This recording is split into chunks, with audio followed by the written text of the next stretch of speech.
Welcome to the Russian Rulers History Podcast, Episode 87. Who's in charge? Well, last episode, we buried the Red Tsar, Comrade Joseph Stalin, a man terribly feared and yet greatly loved by his people and friends. His reign saw a terror that claimed the lives of millions of people. What Russia needed now was a period to recover from the fear that had been injected into their psyche. But who was going to take up this reform banner? Well, we have about 7 candidates to take over for the fallen boss.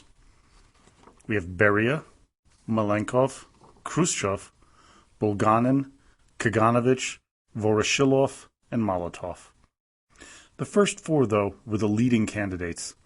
Although, when the new Presidium was announced, Khrushchev was listed 5th. But there was one thing for sure. Beria and Malenkov grabbed at power first. Khrushchev warned Bulganin that Beria was a real danger to them when he said that Beria would take the top police position, quote, for the purpose of destroying us, and he will do it too, if we let him. Therefore, no matter what happens, we can't let him do it. Absolutely, no matter what. The evening of March 5th, before Stalin died, a few hours later, the leaders of the Communist Party met. They removed Stalin as leader, obviously, and Beria nominated Malenkov to head the government, and Malenkov nominated Beria as the head of the police.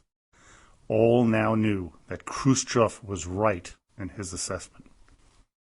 The new party leaders, though, had a really big problem to address early on, and that was the millions of people who were imprisoned in the gulags because of both Stalin's orders and, of course, even more seriously, their complicity in the deportations. The whole nation needed to thaw out of their collective fear that Stalin had inflicted on everyone. As Khrushchev put it in his memoirs, "We were scared, really scared. We were afraid the thaw might unleash a flood, which we wouldn't be able to control, and which would drown us." On top of it, while Stalin had made impressive strides with the industrialization of the Soviet Union, food production was way behind, falling to levels that weren't seen since before World War I. Added to that, the United States was surrounding the USSR with air bases in Norway, Germany, Italy, South Korea, and Japan. It seemed to many in the Western world that the USSR was rudderless. Khrushchev was to write that the West, quote, knew we were in a complicated and difficult situation after Stalin's death, and that the leadership Stalin left behind was composed of people who had too many differences among them. On March 9th, Stalin's funeral took place. As a sort of, what you might call a gift, Beria returned Molotov's wife to him, Polina Zemchuzhina, back from the labor camp Stalin had sent her to. Beria then followed with numerous liberal reforms, such as putting in motion the release of over 1.1 million non-political prisoners in the labor camps, putting an end to the doctor's plot, and ordered an end to, quote, cruel beatings of those arrested, round-the-clock handcuffing with arms behind their backs, which sometimes lasted several months, long periods of sleep deprivation, leaving prisoners in isolation cells, etc. So, why would a man who tortured, raped, and murdered so many become so much of a liberal reformer? Well, as William Taubman writes in his Pulitzer Prize-winning book, Khrushchev, The Man and His Era, which you all really need to read, phenomenally written book. What he said was, quote, Beria was not a closet liberal. He played the role of reformer just because he was drenched in blood. Beria was trying to consolidate his power with Malenkov, as well as begin the process of condemnation of his former boss, Stalin. When the filmmaker Mikhail Chiarelli showed him a movie praising Stalin, Beria was quoted as saying the following: "Forget about that son of a bitch. Stalin was a scoundrel, a savage, a tyrant. He held us all in fear, the bloodsucker. And the people, too. That's where all the power came from. Fortunately, we're now rid of him. Let the snake rot in hell."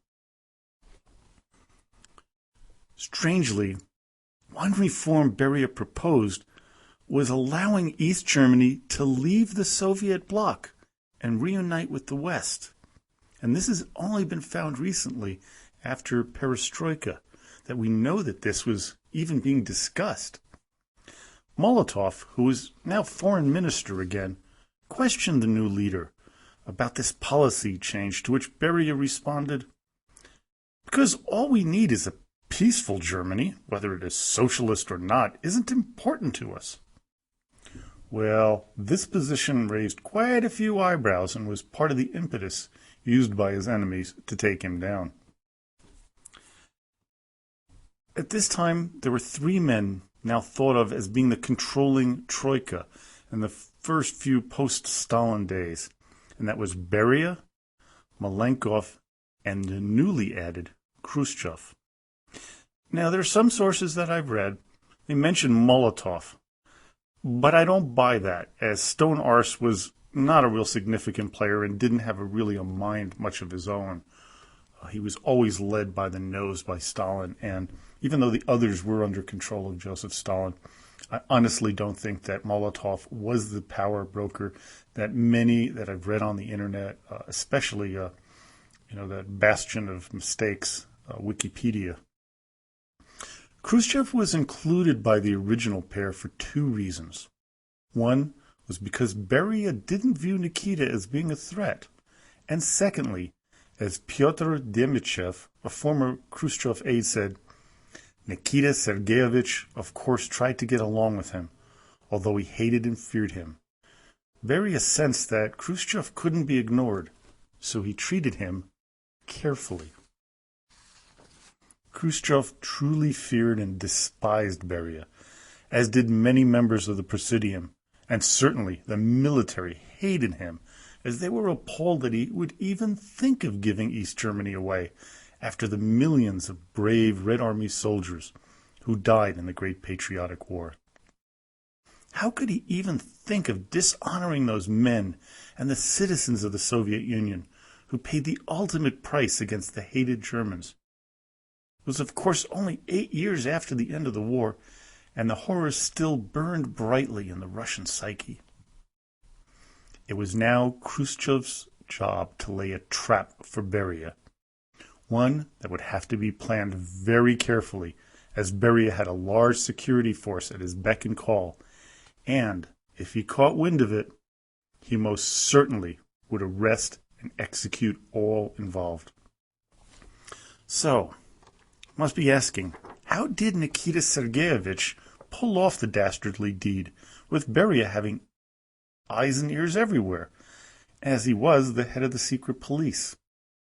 Khrushchev brilliantly planned a double cross. Nikita first approached Malenkov to inform him that Beria was planning to get rid of both of them, and that Malenkov, as chairman of the Presidium, needed to allow dissenting voices to be heard, as a way of showing that Beria was mortal and vulnerable. He told Malenkov, quote, "The trouble is, you never give anyone a chance to speak at our Presidium sessions. As soon as Beria introduces a motion, you always jump in immediately to support him.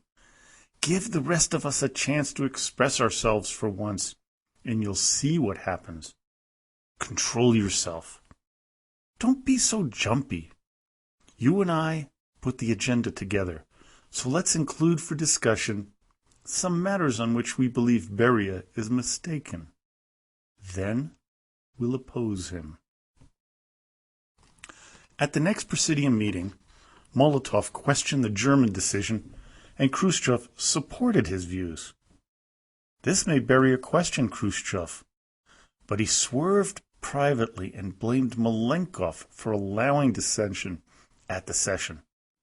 He proposed that the two of them take Malenkov out. Nikita agreed, and the trap was now set.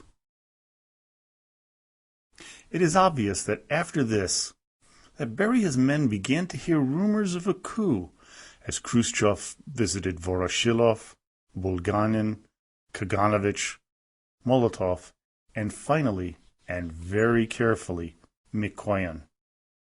But Beria was convinced that it was Malenkov that was the target, and not him. He was also confident, as he had 2 MVD divisions in Moscow, and the Kremlin guards were his men as well. He was supremely confident, and Khrushchev led him to believe that the entire operation was aimed at Malenkov. The deception was brilliant.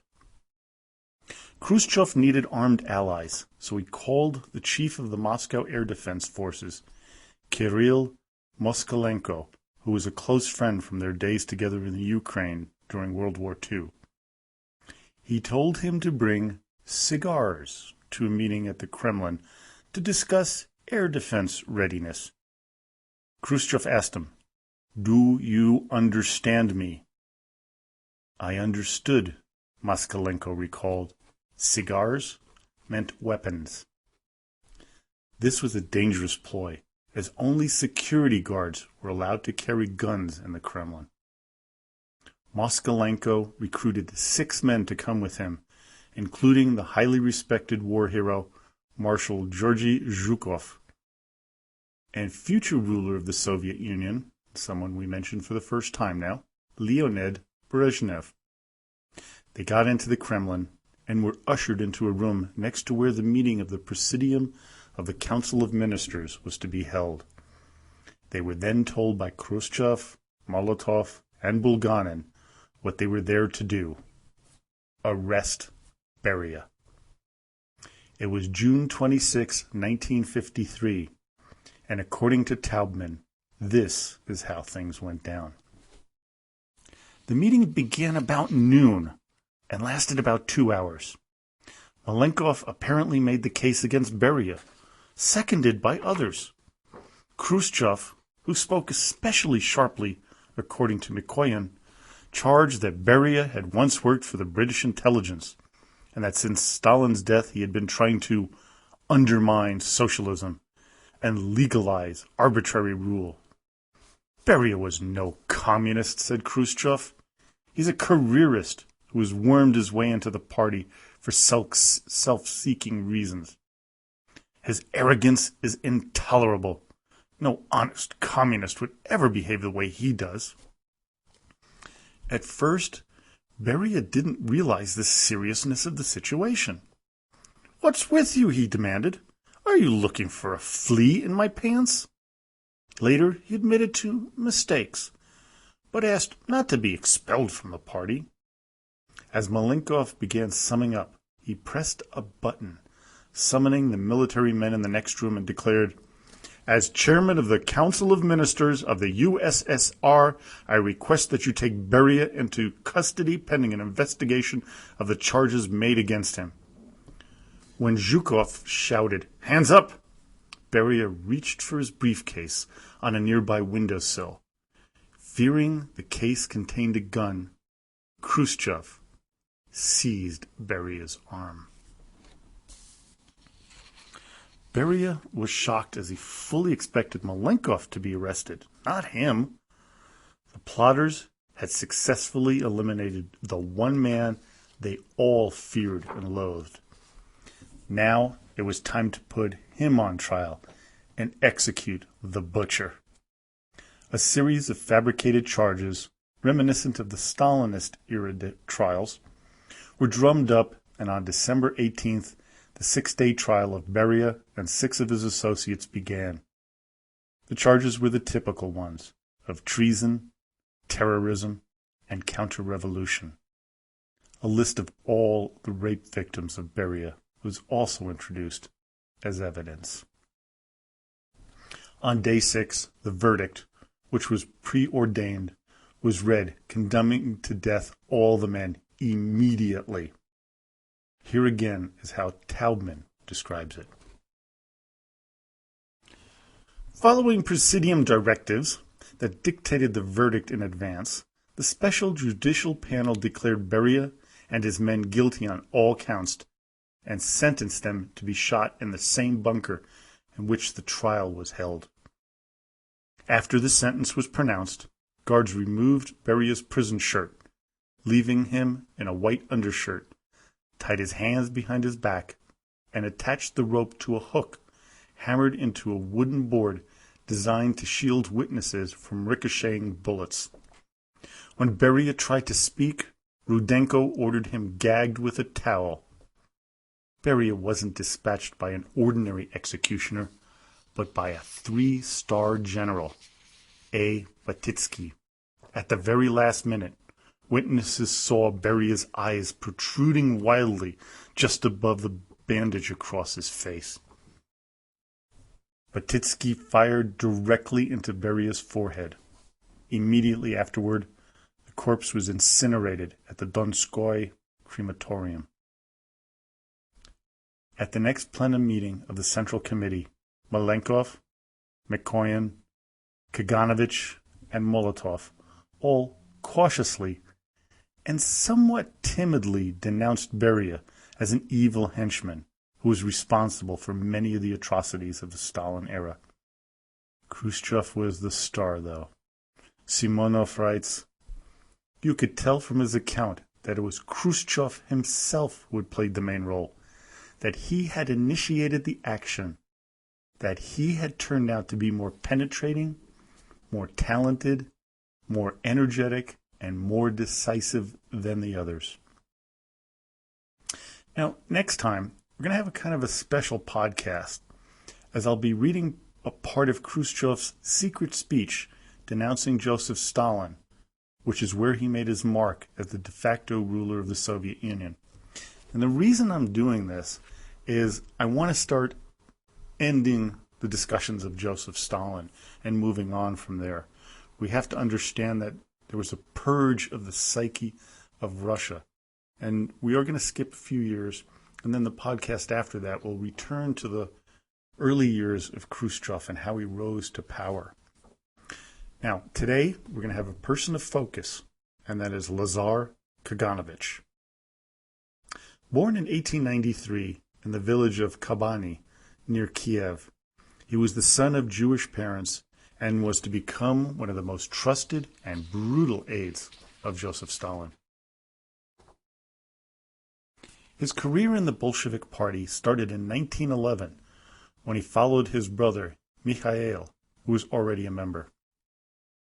He slowly moved up the ranks, starting as a vice chairman of the Yuzovka Soviet. When the October Revolution happened, he was the leader of the revolt in Homel, the second largest city in Belarus.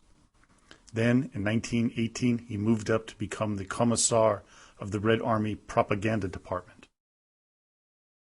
By the time Stalin began his grab for power in 1922, as the General Secretary of the Communist Party on orders from Lenin, Kaganovich was sent to the Orgbureau of the Secretariat, which was responsible for putting together the assignments that was to populate the Communist Party with Stalin's supporters. He was noted as one of the first men to follow all of Stalin's orders without question, which is one of the reasons he survived the purges, despite Stalin's dislike of Jews. It is suggested that he fixed the election at the 17th Congress of the Communist Party, making Stalin the selection instead of Sergei Kirov. Now, when they did these votes, it was how many votes you had against you, not how many votes that were for you, that decided the election. Now, according to Rodzinski, 290 votes against Stalin vanished, and he ended up with only 2 against him, as opposed to Kirov's 3 votes against. Working with Molotov, Kaganovich was involved in the great collectivization policy, trying to confiscate all grain in the Soviet Union, which failed miserably, with the result being the Great Famine of 1932 and 1933. He was then involved with the Great Purges, first being the Minister of Railroads. And if you remember from my podcast, during the Great Purges, they had purged so many people from the railroads that they called out and said, stop doing this. We just don't have anybody working there anymore. We won't be able to run any trains. And he also was the Minister of Heavy Industry and the Oil Industry. His nickname at the time was Iron Lazar, for the utter ruthless nature of his following Stalin's orders. He was an extremely feared man throughout his time with Joseph Stalin. He was so brutal that when the boss intimated that his brother Mikhail was, quote, associating with the right wing, Lazar calmly took the information without defending his brother and called him to tell him what was being said. Mikhail Kaganovich promptly committed suicide that same day. During his later years with Stalin, he was to guide his protege, Nikita Khrushchev, through his career, oftentimes bailing him out when things were not going well. After Stalin died, he remained on the Presidium, but his influence was nothing like it was before. In 1957, he tried to overthrow his former protege and leagued together with Molotov, Shepilov, and Malenkov, but failed, which caused him to be kicked off the Presidium. Kaganovich lived to the ripe old age of 97, dying in 1991, just before the collapse of the USSR. He outlived all the old Stalinists. There's a book about his life entitled, quote, The Wolf of the Kremlin by Stuart K. Hahn.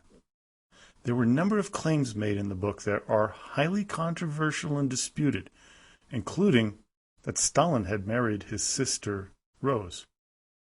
The author also claimed to have interviewed Kaganovich before his death, and that Lazar claimed to have been involved in the plot to poison Stalin, and that he was the person who was involved in the planning of the anti-Jewish pogroms and the doctor's plot. He is buried in the Novodevichy Cemetery in Moscow.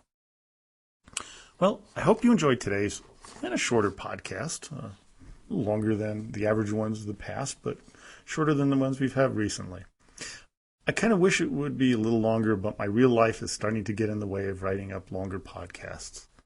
I'm going to be accepting a new position at a very high-end job soon, and will take up a little bit more of my time, but don't worry. I'm going to keep the podcast going, and we will go beyond Putin. And we're going to start covering different parts of Russian history. Please take time to give me a review on iTunes, as it will help and has helped me move up in the rankings. I don't even mind the criticisms that I've read. It's going to help me improve the podcast. Can't keep a thin skin in this business where you're giving away free podcasts to people, because it's a subject I love. And if my pronunciations are a little off, and I stumble a bit, that's it. I'm 2 generations removed from being Russian, so, my pronunciations are a little off, and I accept the criticism on that. Also, please join us on Facebook at the Russian Rulers History Podcast Group, where we've had some real lively and informative discussions. And thanks especially this week to listener James K., who informed me that last episode I mispronounced the word dacha, and I said it as dasha. It is dacha. Well, thanks for keeping me on my toes there, James. Now, as always, до свидания и спасибо большое.